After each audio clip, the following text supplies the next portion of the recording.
today I'll be introducing the theme for today. The Gulf of Guinea Maritime Institute has one of its main pillars, and as such, we engage in series of activities, including organizing outreach programs on ocean literacy and sharing of new letters in our very own Gulf Tuesday, where we get in touch with renowned experts in their respective fields to talk on issues relating to the maritime space. So our theme for today is on marine environmental threats and their implication on vulnerable groups in societies. So for this, we are really excited to have you in our mix. Dr. Jemimah Etornam, Kassah. I will say something small about our expert. She is a fishery scientist, aquaculture expert, and a lecturer at the Department of Biology Education of the University of Education, Winneba. She holds a PhD in fishery science from the University of Cape Coast and a master's in sustainable coastal development. And she has a 14 years experience in fisheries and aquaculture consultancy, public relations and environmental issues, and has her research interests that spans from the tropical fisheries, marine biology, fisheries oceanography, and biodiversity conservation. In fact, Dr. Kassah is not only a prodigy in marine science, but she is also a good chef, a great dancer, and love reading novels at leisure time. In fact, that was so interesting. It was really my first time getting to know that you were really a good chef.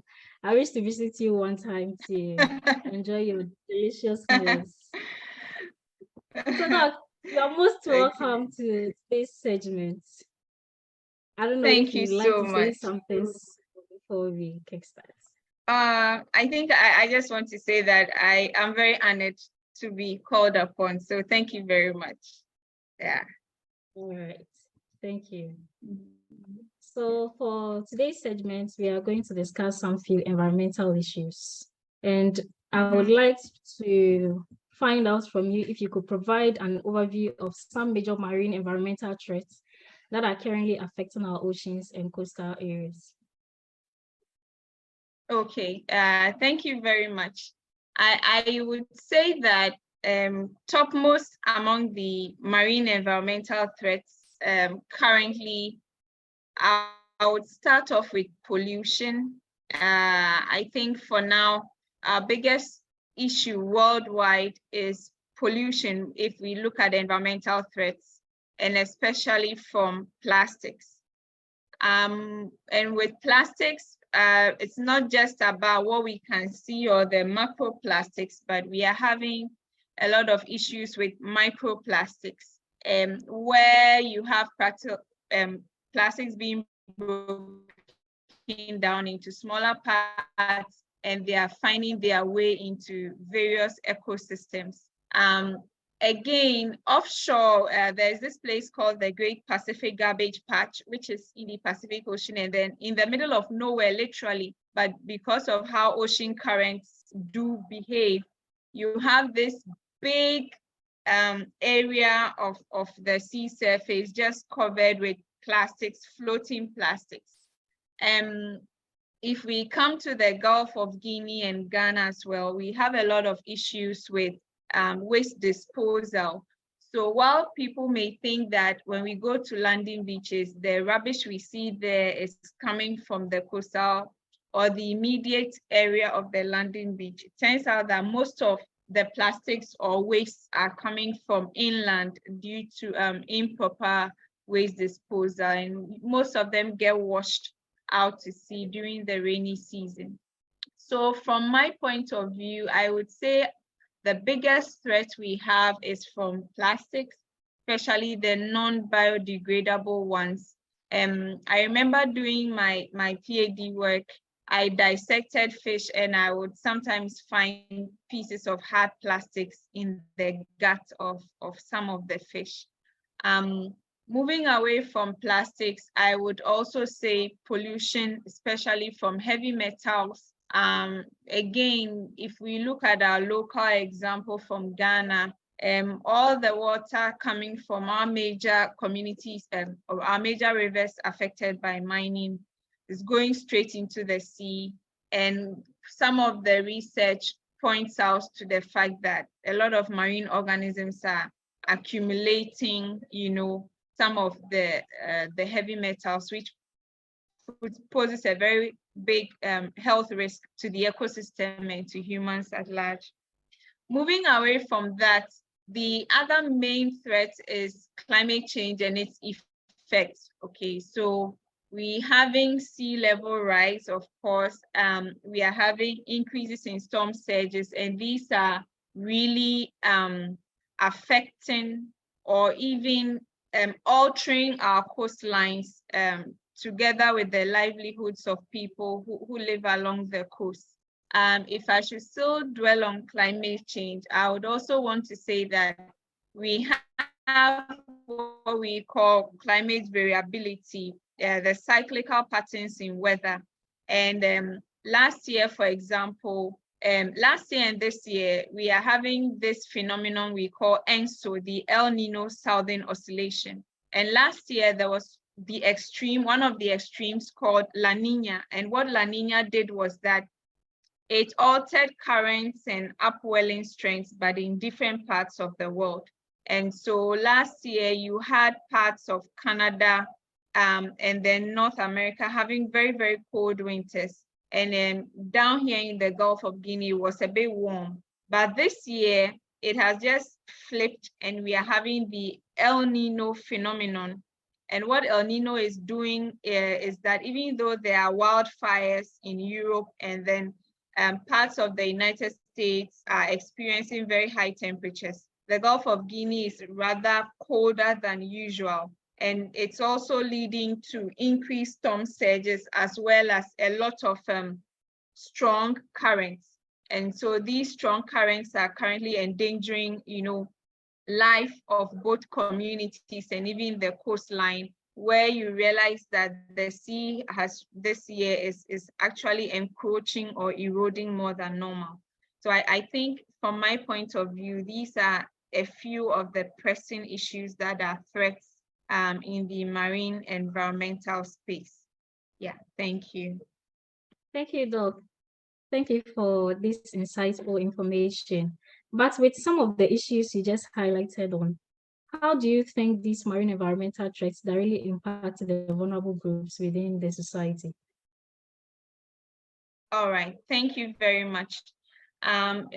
So the way it impacts the vulnerable groups, let me start with the climate change impacts first of all. We know that, of course, the climate change effects are largely caused by burning of fossil fuels and industrialization and all that. However, countries with vulnerable people, and in our case, our fishermen tend to have relatively low incomes. They tend to have very low educational backgrounds, and fishing, or for example, fish processing, is a way of life. It's a culture for a lot of coastal communities and vulnerable people. In addition, we also have indigenous peoples whose livelihoods and total way of life is tied to the marine environment or to coastal ecosystems. And so that when it happens that we have seen these effects such as storm surges, coastal inundation, destruction of wetland habitats and all that, the vulnerable who live along the coastline are not adequately prepared, for example, in terms of alternative livelihoods, because fishing is all they know, fish processing is all they know, selling the products or produce from the sea is all they know, and they are not equipped with any alternative livelihoods as well as coping strategies, things like insurance, things like housing, even where to go is an issue. And unfortunately, where we have a lot of these vulnerable groups, the governments do not really have any practical measures in place, for example, for resettlement or that kind of financial cushions that will help some of the vulnerable, adapt or have resilience. So what happens is that the threats occur, we make a lot of noise about it, people go there, the TV crew follow, and then nothing happens. And then another year passes by and the situation comes again. And it's these same people who tend to lose their incomes, they tend to lose their homes, and they would have to literally go and patch with other relatives. A case in point in Ghana now, we have some coastal communities that have literally become wiped out as a result of some of these threats. And so the communities are no longer there. They've had to move away, but in moving away, they've not had any cushions. So, they are left to the mercy of or benevolence of family members. If we talk about, if I go back to pollution, for example, we have our fishermen bringing in nets, and sometimes all they haul in is plastics, right?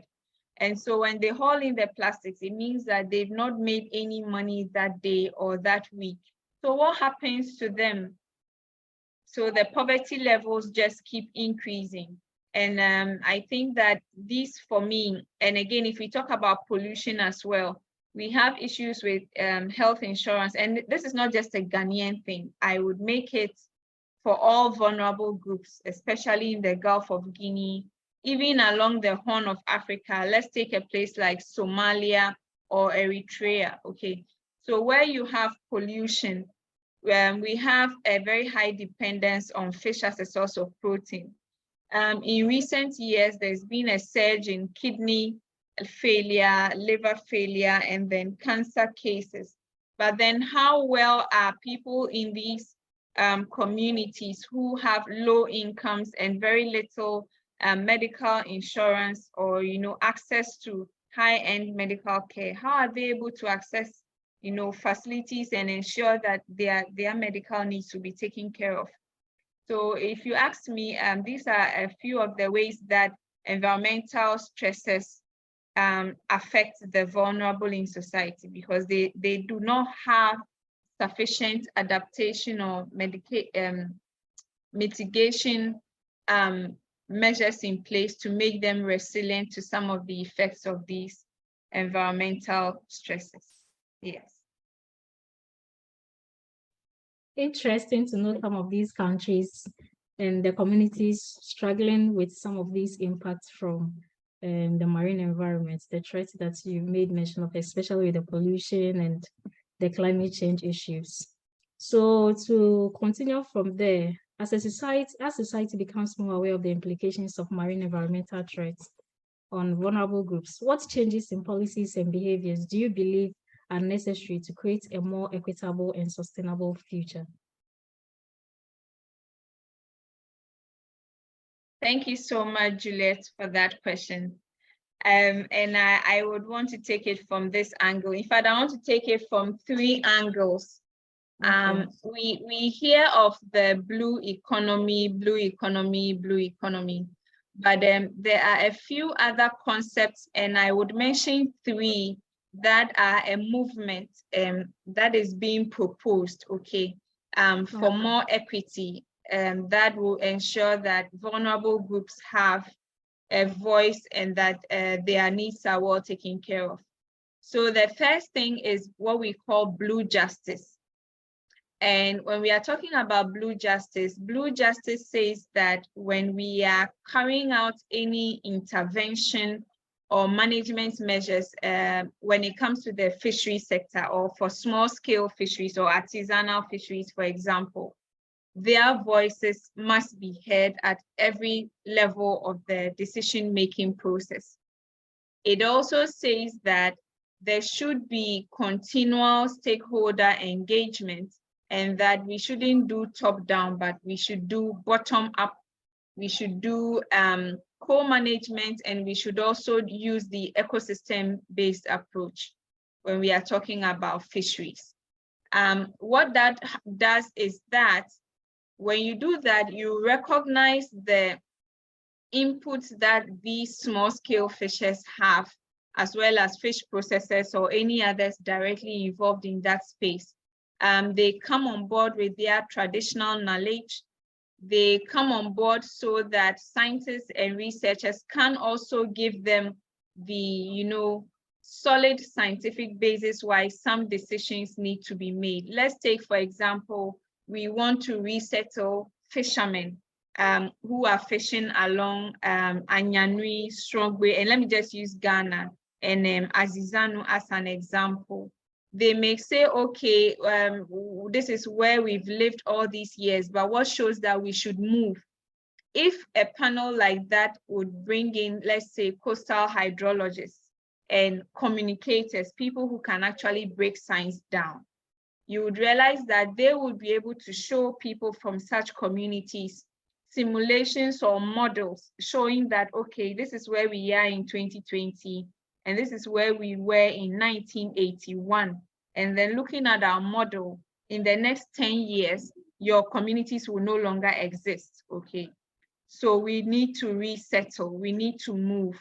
Then you would have the economists also coming in on board together with government representatives that, okay, so how do we help them adapt? Maybe let's propose aquaculture for them. Let's engage them in alternative livelihoods. Let's do this, let's do that. So it means that at the end of the day, everyone goes home satisfied, or everyone goes home, even if there is not 100% consensus, but then their input would have been heard, and then together they would have made choices that would be best for these vulnerable communities. If I move away from that, when we are talking about pollution, their voices can be heard so that we can put in place, for example, from the sanitation point of view, better waste disposal mechanisms, even inland. So the mistake that is made is that really leads to injustice is that a lot of agencies that should be working together are working alone. Meanwhile, their activities dovetail into each other. So for example, we have waste disposal in the cities. How well do we connect that with the officers at the landing beaches? Or how well are we educating the general populace when it comes to littering, okay? That make sure that you don't throw things into waterways so that if it rains, all this trash goes back through the storm drains and ends up in the ocean. So Blue Justice is trying to say that everybody must come on board, and we shouldn't just be working in isolation because a lot of things affect each other. Okay, so there is also the issue that among coastal communities themselves, they should ensure that they do not do things that would harm or negatively affect others within that space. Let's talk about pollution, or even, for example, mining of beach sand, right? There should also be mechanisms in place where people who are caught doing that among the coastal communities, among the vulnerable, they should be able to report to the appropriate authorities, but not say, okay, these people are part of us, so that they compound the problem. Then let me move from Blue Justice, and then let me go to Blue Transformation. So what Blue Transformation seeks to also say, and this is an initiative from the FAO, is that management of coastal communities or vulnerable communities should not just be the work of government agencies or regulatory agencies, but then a lot of stakeholders must come together to plan equitable ways of harnessing, maritime resources, and at the same time also taking responsibility for any negative effects that may arise out of the use of the marine environment. And at the same time, it's also talking about things like the polluter pays principle. If an industrialized country is emitting a large number or a large quantity of greenhouse gases, what is in it for the vulnerable people in vulnerable countries or vulnerable communities?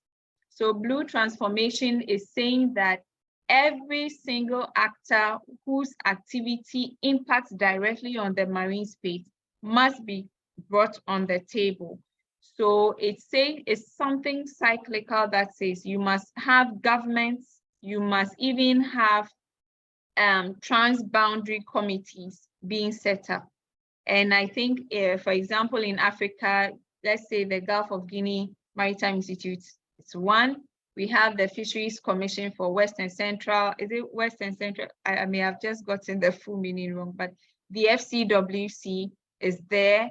And then, you know, things should not be done in isolation, but so you would have the FAO, you have the NGOs, you have the donor organizations, you have the academics, you have representatives from the vulnerable communities, all coming on board together with academia to sit down and plan how best to, you know, respond or mitigate these stresses. I think I would say that Ghana is doing very well of late, and I see the rest of West Africa also trying very hard to, you know, catch up. So I think strides are being made. The third thing I wanted to talk about is what is called climate justice, which is also saying, just like what the other two, it's also saying that when it comes to issues of effects of greenhouse gases, when it comes to issues of how do we reduce carbon footprints and all that, people coming from countries with Black people, excuse my language, or let's say people of color, people coming from nations with a lot of indigenous, you know, people, for example, the Amazon area, and then places like Papua New Guinea, New Zealand, Australia, where you have Aboriginal peoples. These areas are areas where people are the most disadvantaged, but then we should also recognize that they have a lot of local and indigenous ways of actually dealing with, you know, some of these issues. But then with modernization, they may not be able to keep up. For example, if traditionally I was not using plastics, I could compost all my waste, right? But right now, because of plastics, even if I dig and bury, those plastics will not degrade. So there must be a way whereby all their input must be brought, and we must also bring our input, so that moving forward, we look at the best ways of managing or you know, dealing with some of the effects of these stresses. Yes. So I would say that moving forward, all we need is a lot of consensus, a lot of public communication, a lot of multi-sectoral, you know, stakeholder engagements and sensitization, as well as the polluter pays. If you mess up or you help destroy the marine environment or pollute it, you should be held accountable for it. We shouldn't just make a lot of noise and watch people just doing it. Yes. Thank you so much, Doc, for this information. At least we've been able to learn some of the threats that are occurring within the marine environment, including pollution and climate change, as you made mention of, and with the issues with